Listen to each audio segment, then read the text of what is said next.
Hi there! My name is Kathleen, and this is the story of how I ended up in a crazy marriage contest. Before we continue, please click like and subscribe. Do you have someone in your life who is just always one step ahead of you, and it's really annoying? Well, I do. My twin sister and my arch nemesis, Jessica. She had to one-up me on everything, even our birth. I was born 3 minutes earlier, loser! Height, hair, clothes. She wanted to beat me at it all. If I wanted to dress up as Ariel for Halloween, Jessica would steal the costume the night before. Then she would wear it right in front of me. You stole my costume! Well, you stole my chance to be an only child. She was the worst. In the 7th grade, I waited for Valentine's Day to ask out this really cute guy in my class, Sam. As I was walking up to him at the bleachers to give him the card I'd made, I suddenly stopped in shock. He was busy staring at Jessica, who was standing on top of the cheerleading pyramid and holding up a banner that said, "You suck less than the rest, Sam. Be the bread to my jam." He ran up to her and they kissed. With furious tears, I ripped my card and stormed off. On our 18th birthday, Jessica crossed all her limits. I was so excited for my party, but when I came out, all the signs had changed. They no longer said happy birthday Jess and Kathy. They said, congratulations, Jessica. What? Jessica arrived in a glittering red gown. No one was even looking at me. Jessica, what did you do to my party? I'm valedictorian. I can speak 5 languages, and I'm traveling the world right after high school. I'm the better twin, so I get a party. Honestly, I was so angry because at that moment, I realized she really was better than me. 5 languages? Wow! I could only speak in my mother tongue. If I wanted to be the better twin, I had to be as brilliant as she was. But how? I was sitting alone, thinking and crying, when my friend Raj came up to me. He came to say goodbye because he was planning to return to his hometown in India. When I asked him why he was going back, he looked very sad. My family wants to arrange my marriage to some girl I don't even know. Yeah!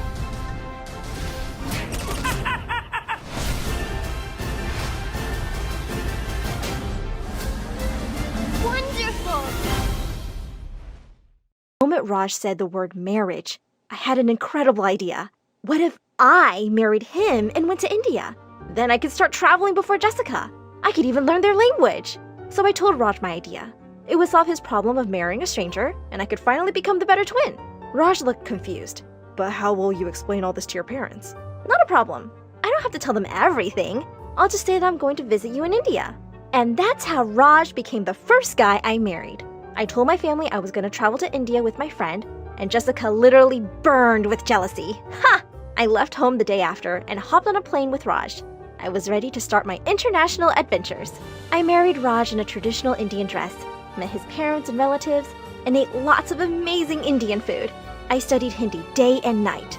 It was really hard to learn another script, but the result was so rewarding. When I could actually talk to the locals and hold my own in the city, I knew it was time to move on to a new destination. A few months after my marriage, I met the perfect person, Rodrigo. Rodrigo was a Mexican tourist in India, and I bumped into him in a supermarket one day. For him, it was love at first sight. Latin people must be very passionate because when I asked him to marry me in a week, he said yes. So I ended my marriage to Raj and went off to Mexico with my new husband, Rodrigo. I worked hard on learning Spanish, and it was way easier than Hindi. I could speak in fluent sentences in only 2 months. Rodrigo was such a caring and sweet person, and after 2 months of marriage, he took me to a romantic dinner and told me he loved me. He was so charming that I almost fell in love with him. But I had to keep my eyes on my objective: travel the world and learn more languages than Jessica. So I looked into his eyes and said, "Our marriage ends tonight." I think I broke his heart because he started bawling like a baby. Then he kicked me out of his home. Now I was all alone with no money in Mexico. I started walking aimlessly down the streets, feeling scared and guilty. I almost thought of giving up my crazy plan to travel the world and just go home. Just then, a guy walked up to me and asked me why I was crying. And that's how I met Pierre, my 3rd husband. Pierre was from Paris, and he was for sure one of the most handsome guys I'd ever met. He was also really kind and offered me a warm meal and a place to stay. When he asked me what I was doing here, I decided to tell him the plain hard truth. I need to marry someone to travel with. Are you okay with that? At first, Pierre seemed taken aback by my idea, and then he shrugged. My mom is always complaining that I've never introduced her to a girlfriend, so why not? Let's do a marriage contract. The next stop was Paris, and what a wonderful city it was! As soon as I went to Pierre's home, though, I realized why his mom was worried about him not finding a girlfriend. Pierre was a video game nerd. I wanted to be out in the city of love, eating croissants and cheese, and he just wanted to play video games in his room. Our wedding was super lame. Pierre didn't have any friends and spent most of the party playing his stupid games. I didn't care. My plan was to study French with his mother. I became pretty fluent in 2 months. And then as planned, I divorced him. Soon after, I found a job in a bakery and I loved it. One day while I was serving a customer, a Chinese guy entered and asked if we could talk. He was so sweaty and nervous, and I wondered what he had to say to me. Pierre told me you marry people, right? Oh, yes, that's me, the girl who marries. The Chinese guy's name was Lang, and he needed a bride. He had a secret love story with another girl his parents didn't like, so he needed marriage as a cover for it. So that's how I flew to Shanghai and married my 4th husband. Lang was sweet, and his family was super happy that he was finally married. We lived in an apartment in downtown Shanghai where I had all the time to study and learn Mandarin. Everything was going perfectly till I opened Instagram one day and saw Jessica's update about traveling to her 6th country. Oh no! I needed to speed up. I asked Lang for help, who had an idea. I could find guys through wedding agencies and marry as many as I wanted for the honeymoons. That sounded perfect. The day Lang and I divorced, my mom called. She was worried because I'd been away from home for too long. I told her I was having the most incredible time of my life, and I hung up the phone because it was time to meet my next husband. My 5th husband's name was Ling Wei, and we had a fake wedding certificate because dealing with that many divorces started to be annoying. So we had our honeymoon in Thailand, and it was terrific. I think I had 4 different fake marriages in China, which gave me the opportunity to go on honeymoons to Indonesia, Japan, Australia, and Korea. Being with so many Chinese guys, I'd really perfected my Mandarin too. I was really moving forward, but slowly, I was getting tired of it. After my 9th marriage ended, I was emotionally exhausted. I needed some alone time in one place. So I shut myself in my apartment in Shanghai and refused to go out. I only opened the door to get my food deliveries and turned down all my phone calls. In the darkness of my room one day, I realized it was my 21st birthday. 3 years had passed since I left home, so I decided to call my mom and dad. When I finally explained why I'd left, they were really upset with me. You're a terrible daughter, Kathleen. While you've been away having fun, we've been sick with worry. Don't come back now. Keep living your crazy life. That day, as I was eating my birthday cake alone, I realized how my actions had shaped my life. My parents hated me, and I'd married 9 guys but never found love once. At that moment, I received a phone call from Lang. I know you're sad, but your 21st birthday is a big deal. We're going out, Kathleen. So, after a long time of being cooped up in my apartment, I put on some makeup and a cute outfit and went out. Lang took me to a lovely party on the roof of a skyscraper. We danced for hours and had a lot of fun.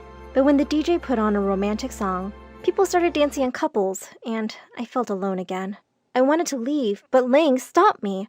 We started dancing, and I felt something I never felt before. Were there butterflies in my stomach? When the dance ended, I actually felt bad. I wanted to be near him again. I started hanging out with Lang more often. We had so much fun together, and slowly, my feelings had turned into a full-blown crush. But Lang had married me so he could date some other girl in peace. What about her? My doubts were cleared when one day, Lang and I were going home from dinner, and he kissed me. I asked him, "What about that girl you were with?" "Oh, it didn't work out with her. I was a little too busy falling for you." Oh my God! Lang was falling for me? I threw my arms around him and kissed him, my heart soaring. We started dating for real this time. He was my first real boyfriend. For a while, I'd really regretted my stupid competition with Jessica, but it had led me to Lang. Being with him gave me enough self-confidence and strength to do something that I was putting off for a long time. I was going to go back home. I promised to come to China soon, and he promised to come see me. Ha! Okay, whoever makes it first. We will see each other soon. I was crying when I said goodbye to him and flew back home. When I met my parents and finally apologized, I thought they were going to get mad, but they ran to me, hugged me, and started weeping. "Oh, we're so happy you're okay. I'm so sorry about what I said. You're always welcome home, baby." I hugged them back and we cried buckets together. When Jessica showed up, she started mocking me right away. Is the little loser back? Are you crying because you finally accepted I'm better than you? Her jokes had zero impact on me. I'm not competing with you anymore, Jessica. You're not worth it. No one is. From that day on, I focused on living my life the way I wanted to.